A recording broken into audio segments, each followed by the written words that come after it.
don't get to the point where you are trying to force something. If it's going to work, it's going to work. If it's going to happen, it's going to happen. It did get to a point where I was like, you know what, forget it.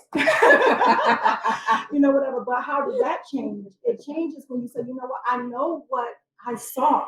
I know what it can be. I know what it can look like. So I'm not going to give up on that.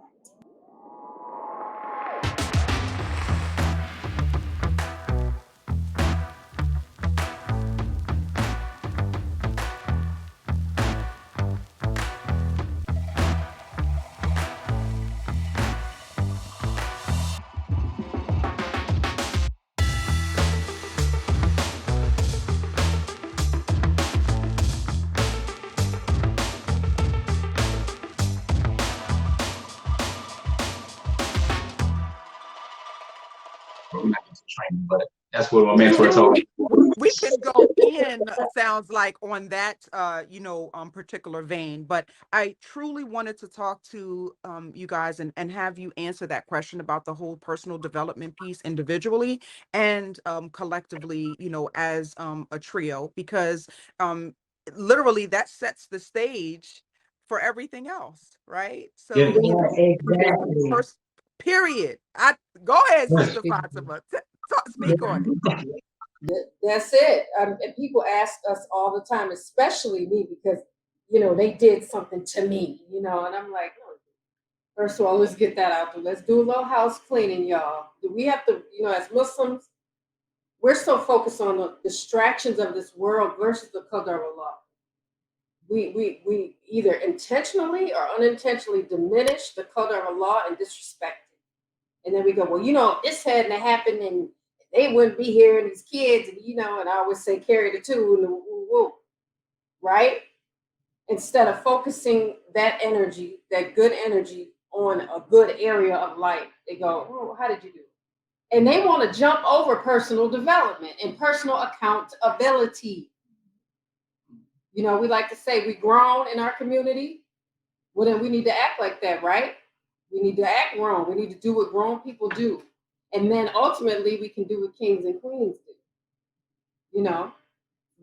Because what is that quote? Your past doesn't need you, your future does. So when are we going to start working on our future? How much more time do we have to work on our future? And I started thinking about time and how old I was and how long I've been married and were my kids going to sit and stay at this size, or were they going to grow? And if they were going to grow, I needed to grow too. So I had to understand the power of the qadar Allah, and I didn't have time because I don't own time, and I need to work and start working hard and start working now. Because once we're doing our personal development work, they separate in the fact that they need to do personal development work in order to heal. They want to jump over to the healing. Can't do that. It's steps to this. So we have to respect all the steps in order to get the brass ring of the reward. And we're still working. Personal development work does not stop. It never stops. You never get there and go, I'm good, I'm here. Quick question with that. Quick question I want to tag on that, Coach Fatimah, is the healing. Like you said, the personal development part is ongoing. Do you think the healing process is ongoing too? Do you think that there's an ED ever at the end of the word heal? Like, is it healed or is it always healing? I think it kind of depends on the person and at the rate they're going. But I don't want to, for me personally, I don't want to just say, I'm healing. Because then I got to revisit trauma. Because those words, again, intersect all the time.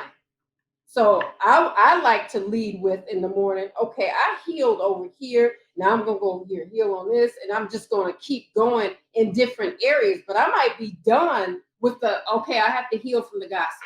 I've been done with that years ago. Come on with it, right? So come at me with it. But you be ready to take that L when I come back at you. Because, see, I healed from the gossip part, right? Or the not knowing part. Because then I embrace the qadar of Allah. So I don't sit in that. I don't stay there because that's done for me. I think it just depends on the decision that a person gets. You got to make a decision to heal. Some people want to be the victim because they get attention. But I want attention because I healed, not because I'm hurting. That's the difference. So that decision lies within the person. Because nobody's what you gonna do? Wait for somebody to give you permission to heal ultimately?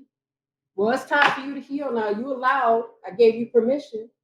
No, that's within you. So I think it depends on what area.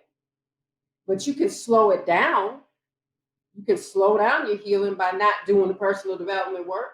You might not reach your healing because you don't want to do that. That's too much. It's too chaotic. But what you're doing is not chaos by not healing. So I think it's relative and it depends on who it is, to be honest. I agree. I recently had a conversation, and so what you said kind of triggered me to say that. And you know, there are certain areas, me personally, where I can say I've healed, right?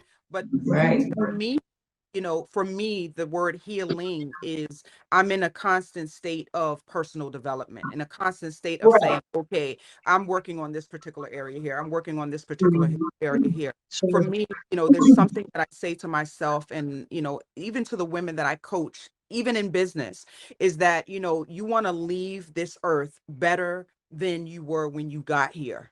And so you need Sure. to constantly be thinking about that. So, you know, okay, say maybe I healed from this thing over here, but I still got this stuff over here that Right. maybe still stemmed from, you know, trauma one. You know what I mean? So, you know, Mm-hmm. I'm in the process of healing, you know, in those areas. And so I just wanted to touch on that because I just did a live and this was one of the topics that we were discussing. Pardon the interruption. Let me ask you a question. Do you think that you could thrive better in the community that's more supportive? Now, I already know the answer to that. But did you know that Outstanding Personal Relationships actually has a community that is supportive and where we really hang out a lot? It has a number of areas and things like, for example, I deal with the men in the Kings and Men section where we discuss a number of different men issues, whether it's polygyny related, parenting related, whatever it may be. This is where we communicate and connect. And as an introvert, I love the idea of an online community. So we have that. And to be able to speak with like-minded people, speak with other wives, you know, wives, whether you're an incoming wife, whether you're a first wife, you're a wife, period, in general, you only practicing monogamy, whatever the case may be, to be able to be in a community with people who understand what you're going through, understand any type of issues you have, and also being in a place where you have support from others, where it's not all over social media for everybody else to see. Yes, and it is a safe space. So if you guys want to see us or if you want to connect with us, come to our community. Indeed. And like they said, it's private. All right. So you don't have to worry about your stuff being all over the place or all on social media. Try to find the comments and go scroll. We have the subjects. We have all this type of stuff. Just go to outstandingpersonalrelationships.com. Look on the top of the page. Click on community. We look forward to seeing you there. Back to the video. But this particular question is for Coach Nyla and for Coach Fatimah. What was the pivotal point for the both of you when you decided to work together? And I think this is important because I'm going to just be real. I ain't never seen polygyny work. Yeah, I'm being honest. I've never seen it. Okay. And I remember when I met you, you met all three of you in and I'm so amazed by you, and I still am, and that's why you're on here, right?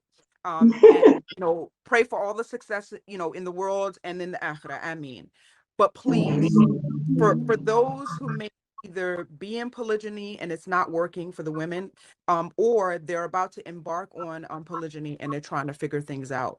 What was that pivotal point for you, for the two of you? Mine is very simple. Mine was waiting for her. No. Yep, that's pretty much it.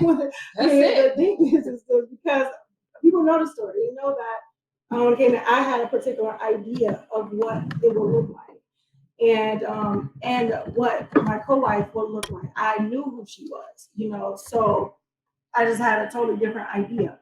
But the thing is, I still also tell people that you know, don't get to the point where you are trying to force something. If it's going to work, it's going to work. If it's going to happen, it's going to happen. It did get to a point where I was like, you know what, forget it. You know, whatever. But how does that change? It changes when you say, you know what, I know what I saw.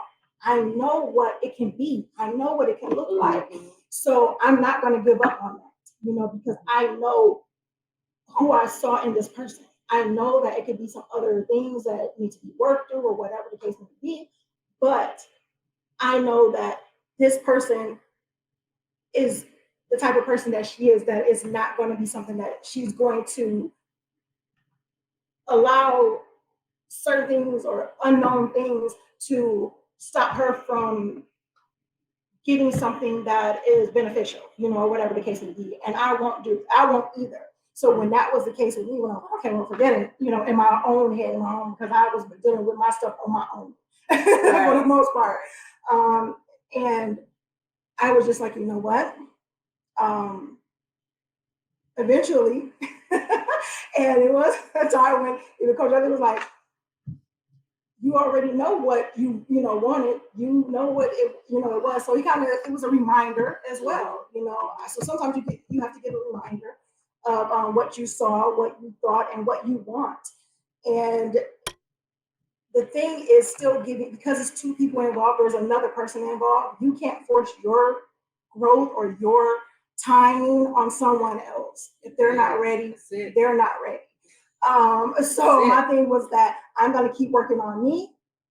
And when she's ready, I'll be here. Because in my mind, it was always, we're one big family. We're Team Al Mujahid. We're this, and that, and the other. So that's always been there. So it was like, you know what? Keep working on me. When this happens, Allahu Akbar, that's what's going to happen. And then we're going to move forward from that.